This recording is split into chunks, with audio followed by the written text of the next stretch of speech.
Hello viewers, I hope कि आप लोग बहुत ही स्वस्थ होंगे और मस्त होंगे। अपने साथ साथ जो है अपने फैमिली का भी ध्यान रख रहे होंगे। ये जो है जॉब रहने वाला है वो आपका मिनिस्ट्री ऑफ होम अफेयर्स की तरफ से आया हुआ है, यानी कि गृह मंत्रालय की तरफ से, और ये उनका ऑफिशियल वेबसाइट भी है। और यहाँ पे जो है बेसिकली वैकेंसी आई हुई है वो आपका आईबी के लिए आया हुआ है। आईबी मतलब कि आपका इंटेलिजेंस ब्यूरो के लिए जो है पोस्ट वैकेंसी यहाँ पे आई हुई है। यहाँ पे जो है लगभग 3717 पोस्ट आई हुई हैं, और यहाँ पे अगर आप जो है केवल ग्रेजुएशन पास है तो यहाँ पे आप इजिली अप्लाई कर सकते हैं। ठीक है। ये देख सकते हैं कि जैसे हमारे मोदी जी यहाँ पे बने ही हुए हैं, और घर तिरंगा अभियान है इनका। और यहाँ पे देखिए, थोड़ा सा स्क्रॉल डाउन करेंगे तो व्हाट्स न्यूज सेक्शन में यहाँ पे online application for the post of ACIO second, यहाँ पे XEE इन IB करके दिया हुआ है। ठीक है। तो यहाँ पे आप डाउनलोड पे क्लिक करेंगे जैसे ही, तो देखिए कुछ ऐसा जो है आपके सामने ओपन होगा। सॉरी, ये वाला देखिए, कुछ ऐसा जो है आपके सामने ओपन होगा। ठीक है। तो यहाँ पे देखिए, यहाँ पे लिख रहा है candidates are advised to type the following link in the address bar of their browser to go in the application portal. ठीक है। तो अगर आपको एप्लीकेशन पोर्टल में जाना है तो ये जो है यहाँ पे लिंक दिया हुआ है, ये आपको एज सच अपने ब्राउजर पे जाके टाइप करना है। ठीक है। कॉपी पेस्ट मत करिएगा, वैसे कॉपी होगा भी नहीं है। तो यहाँ पे जो है बेसिकली यहाँ पे डॉट करके दिया हुआ है ना, तो ये डॉट मत लिखिएगा, यहाँ पे डॉट आपको डॉट ही बनाना है। ठीक है। बाकी सब सेम रहेगा, और उसके बाद से जो है आप टाइप कर दीजिएगा और तुरंत जो है आप एक इनके नए वेबसाइट पे पहुंच जाएंगे। हालांकि मैं ये वाला वेबसाइट ही जो है आपको लिंक में डिस्क्रिप्शन बॉक्स में दे दूंगा, वहां से आप डायरेक्टली आ सकते हैं। तो यहाँ पे देखिए, अगर आप जैसे ही इनके ऑफिशियल वेबसाइट पे, ये जो है एप्लीकेशन फॉर्म वाला वेबसाइट, इस पे आएंगे तो यहाँ पे आपका जनरल लिंक्स करके दिया हुआ है। पहला अगर देखा जाए तो टू रीड एडवर्टीजमेंट के लिए यहाँ पे क्लिक हियर पे आप क्लिक करके इनका ऑफिशियल एडवर्टीजमेंट आप पढ़ सकते हैं। अगर आपको अप्लाई करना है तो रजिस्टर करके अप्लाई कर सकते हैं। अगर आपने ऑलरेडी रजिस्टर किया है तो लॉग इन करके भी आप फर्दर अपना एप्लीकेशन प्रोसेस कंप्लीट कर सकते हैं। ठीक है। ये स्टार्ट हुआ है बेसिकली 19 जुलाई से, और इसका लास्ट डेट जो है रहने वाला है 10 अगस्त रात के 12 बजे तक। ठीक है। कोई भी अगर परेशानी वगैरह हो रही है तो हेल्पलाइन नंबर वगैरह दिया हुआ है, हेल्प डेस्क भी दिया हुआ है, यहाँ से आप क्लिक करके आप चेक कर सकते हैं। ठीक है। चलिए देख लेते हैं कि एडवर्टीजमेंट में क्या क्या दे रखा है इन लोगों ने। एंड अगेन मैं रिक्वेस्ट करूंगा कि अगर आप चैनल पे नए हैं, अगर आपको थोड़ा भी बेनिफिट मिलता है चैनल से, तो मेक श्योर कि आप जो है चैनल को सब्सक्राइब कर लीजिए, अपने फैमिली और फ्रेंड्स में भी शेयर कर दीजिए। अभी जो है हाल ही में एक सब्सक्राइबर थे, उनके ब्रदर का जो है सिलेक्शन हो गया है, और मुझे बहुत ही प्राउड फील हो रहा है कि इस चैनल की वजह से जो है लोगों का जो है थोड़ा भी बेनिफिट हो पा रहा है।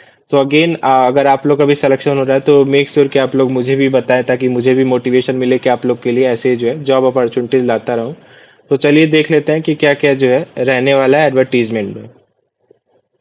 तो बेसिकली ये है उनका ऑफिशियल एडवर्टीजमेंट, जो कि आपका इंटेलिजेंस ब्यूरो की तरफ से आया हुआ है, ministry of home affairs, government of India की तरफ से। ठीक है। यहाँ पे assistant central intelligence officer grade के लिए रहने वाला है, ग्रेड 2 के लिए, एग्जीक्यूटिव एग्जामिनेशन 2025 के लिए। ये है उनका ऑफिशियल वेबसाइट। ठीक है। और ये है उनका NCS पोर्टल का वेबसाइट। यहाँ पे अगर देखा जाए डिस्क्रिप्शन ऑफ पोस्ट का, तो नेम जो है यहाँ पे दिया हुआ है। और क्लासिफिकेशन अगर देखा जाए तो general central service group C non gazetted non ministerial post रहने वाला है। पे स्केल की अगर हम बात करें तो यहाँ पे लेवल 7 के अकॉर्डिंग जो है 44,900 से लेके 1,42,400 जो है आपको पर मंथ दिया जाएगा। और साथ में अगर नोट देखा जाए तो यहाँ पे स्पेशल सिक्योरिटी अलाउंसेज जो है आपको दिया जाएगा, जो कि आपका 20% बेसिक पे होगा, in addition to other government allowances.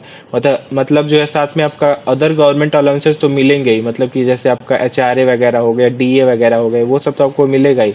उसके साथ में जो है अलग से आपको 20% स्पेशल सिक्योरिटी अलाउंसेज भी दिया जाएगा। ठीक है।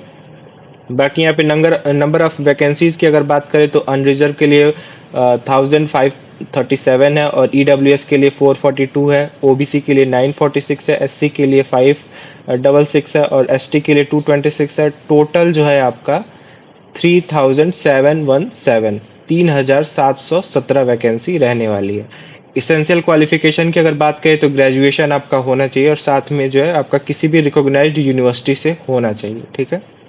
डिजायरेबल क्वालिफिकेशन की अगर बात करें तो नॉलेज ऑफ कंप्यूटर्स आपका होना चाहिए। डिजायरेबल में अगर आपके पास नहीं है फिर भी आप जो है यहाँ पे एलिजिबल हैं, ऐसा कोई डरने वाली बात नहीं है। और एज लिमिट की अगर बात करें तो यहाँ पे नॉर्मल एज जो रहने वाला है आपका 18 साल से लेके 27 साल तक, 18 to 27 ईयर्स तक रहने वाला है आपका एज लिमिट, और वो भी इस डेट के अकॉर्डिंग। बाकी अगर आप जो है ओबीसी वगैरह हैं तो देखिए आपको 3 साल का रिलैक्सेशन दिया जाएगा, 5 साल का यहाँ पे ऐसे कुछ करके दिया हुआ है, जो कि आपका government of India her her post के लिए फॉलो करती है, वही यहाँ पे भी फॉलो होगा। तो अपने एंड से जो है एक बार पूरा चेक कर लीजिएगा आप लोग, ठीक है। बाकी यहाँ पे नोट 1 नोट 2 करके बहुत सारा डिटेल दिया हुआ है। तो प्लीज़ मेक श्योर कि आप जो अपने एंड से कोई भी जॉब के लिए आप जो अप्लाई करें तो पहले पूरा उनका ब्राउचर डिटेल में एडवर्टीजमेंट सब कुछ जो है आप लोग चेक कर लिया करिए, ताकि कोई भी स्कैम वगैरह भी आपके साथ ना हो। और स्कीम ऑफ एग्जामिनेशन की अगर बात करें तो यहाँ पे रिटर्न एग्जामिनेशन होगा और दूसरा जो है इंटरव्यू होगा। रिटर्न एग्जामिनेशन में देखा जाए तो आपका टायर 1 होगा, टायर 2 होगा, और फाइनल जो है टायर 3 जो कि आपका इंटरव्यू रहेगा। तो टायर 1 में अगर देखा जाए तो 100 ऑब्जेक्टिव टाइप एमसीक्यूज रहेंगे, जो कि आपका डिवाइडेड रहेगा 5 पार्ट्स में, 5 पार्ट्स में डिवाइडेड रहेगा, और 20 क्वेश्चंस रहेंगे और 1 मार्क का ईच रहेगा। तो अगर 5 पार्ट्स जो बोल रहेंगे और वो देखा जाता है, यहाँ पे देखिए ABCDE करके दिया हुआ है। ए में आपका करंट अफेयर्स, बी में आपका जनरल स्टडीज, सी में आपका न्यूमेरिकल एप्टीट्यूड, डी में आपका रीजनिंग लॉजिकल एप्टीट्यूड, और ई में आपका इंग्लिश रहने वाला है। और ये पांचों जो है आपका 1 घंटे का एग्जामिनेशन होगा और 100 मार्क्स का रहने वाला है। नेगेटिव मार्किंग होगा यहाँ पे, ठीक है, ईच रॉन्ग आंसर के लिए 1/4 आपका जो है डिडक्ट कर लिया जाएगा। टायर 2 में अगर देखा जाए तो ये भी आपका रिटर्न एग्जामिनेशन ही होगा। ये हालांकि जो है आपका डिस्क्रिप्टिव टाइप का होगा, ये जो है आपका एमसीक्यू टाइप का था, ठीक है। ये टायर 1 में जो है आपका एमसीक्यू टाइप का रहेगा, और यहाँ पे आपका डिस्क्रिप्टिव पूरा सब्जेक्टिव बेसिस रहेगा, मतलब आपको पूरा जो है आपका नॉर्मल एग्जाम्स होता है उसमें पूरा लिखना रहता है, तो ऐसे आपको जो है लिखना रहेगा, ठीक है। ऐसे टाइप 20 मार्क्स या फिर इंग्लिश कॉम्प्रिहेंशन 10 मार्क्स का रहेगा, and long answer type questions रहेंगे, जो कि 2 क्वेश्चंस रहेगा 10 मार्क्स का, ठीक है। Current affair, economic, socio political issue 20 marks का रहने वाला है, ठीक है। ये भी आपका 1 घंटे का रहेगा, और ये जो है आपका टोटल 50 मार्क्स का रहने वाला है, ठीक है। फाइनल आपका इंटरव्यू अगर देखा जाए तो ये आपका टायर 3 इंटरव्यू रहेगा, जो कि टोटल आपका 100 मार्क्स का रहने वाला है। सिटी ऑफ एग्जामिनेशन की अगर बात करें तो लगभग जो है सारे इंडियन स्टेट्स में जो है आपका यहाँ पे दिया हुआ है। अंडमान एंड निकोबार में अगर देखा जाए तो पोर्ट ब्लेयर में, आंध्र प्रदेश में यहाँ पे देखिए अनंतपुर, गुंटूर, सारा जो है मैक्सिमम स्टेट में जो जितने भी मतलब फेमस फेमस जो डिस्ट्रिक्ट्स वगैरह हैं, वो सारे मंडल में डिस्ट्रिक्ट में यहाँ पे दिया हुआ है, ठीक है। झारखंड में देखा जाए तो धनबाद, जमशेदपुर, रांची, असम में डिब्रूगढ़, गुवाहाटी, बिहार में देखा जाए तो आरा, भागलपुर, मुजफ्फरपुर, पटना, ठीक है। उत्तराखंड में अगर देखा जाए तो देहरादून, हल्द्वानी, राजस्थान में आपका देखिए अजमेर, बीकानेर, जयपुर, मध्य प्रदेश में आपका ग्वालियर, भोपाल, इंदौर, ठीक है। बाकी यहाँ पे उत्तर प्रदेश में देखिए इतने सारे हैं, आगरा में, अलीगढ़ में, अयोध्या में, बरेली, गोरखपुर, झांसी, कानपुर, लखनऊ, मथुरा, मेरठ, ठीक है। तो लगभग जो है सारे स्टेट में और फेमस फेमस जो डिस्ट्रिक्ट्स हैं हर जगह जो है आपका यहाँ पे दिया हुआ है, ठीक है। तो अपने हिसाब से जो है आप लगभग यहाँ पे देखिए, यहाँ पे लिखा हुआ है इन लोगों ने कि आप जो है 5 ऑप्शन चूज कर सकते हैं। मोस्टली जो आपका नियर बाई रहेगा उसको आप लोग जो है फर्स्ट प्रेफरेंस में दीजिएगा, ताकि वहीं पे जो है आपका सेंटर जाए। सिलेक्शन ऑफ कैंडिडेट कैसे होगा ये भी पूरा जो है एबीसी करके इन लोगों ने डिटेल में दिया हुआ है, कैसे ये लोग सेलेक्ट करेंगे। बाकी यहाँ पे जो है आपका ऑनलाइन ये एप्लीकेशन स्टार्ट हुआ है 19th से, और इसका लास्ट डेट जो रहने वाला है वो 10 अगस्त तक रहने वाला है, ठीक है। Last date of submission of application fee का जो लास्ट डेट रहने वाला है वो आपका 12 अगस्त तक रहने वाला है, ठीक है। 2 दिन और एक्स्ट्रा दे रहे हैं ये लोग। और बाकी यहाँ पे जनरल इंस्ट्रक्शंस भी कुछ दिए हुए हैं, कैसे आपको जो है अप्लाई करना है, और हाउ टू अप्लाई यहाँ पे भी पूरा डिटेल में दे रखा है, ठीक है। स्टेप 1 रजिस्ट्रेशन करना है, आई एग्री वगैरह पे क्लिक करके फिर सबमिट करना है। स्टेप 2 में आपका कंप्लीशन ऑफ एप्लीकेशन फॉर्म, ठीक है। पूरा डिटेल में यहाँ पे इन लोगों ने दे रखा है। कोई भी दिक्कत होती है तो आप जो है यहाँ से आप रेफर कर सकते हैं। एग्जामिनेशन फी की अगर बात करें तो यहाँ पे देखिए 2 कंपोनेंट में है ये। एग्जामिनेशन फी आपका 100 रुपीज़ लिया जाएगा, प्लस जो है एक ये लोग रिक्रूटमेंट प्रोसेसिंग चार्ज ले रहे हैं, जो कि आपका 550 रुपये रह रहा है, ठीक है। तो सभी कैंडिडेट के लिए रिक्रूटमेंट प्रोसेसिंग चार्ज रहेगा 550 रुपये। और अगर आप मेल कैंडिडेट हैं और अनरिजर्व या फिर ईडब्ल्यूएस हैं या फिर ओबीसी कैटेगरी हैं, तब आपको जो है 100 रुपीज़ साथ में एग्जामिनेशन फी भी देना है।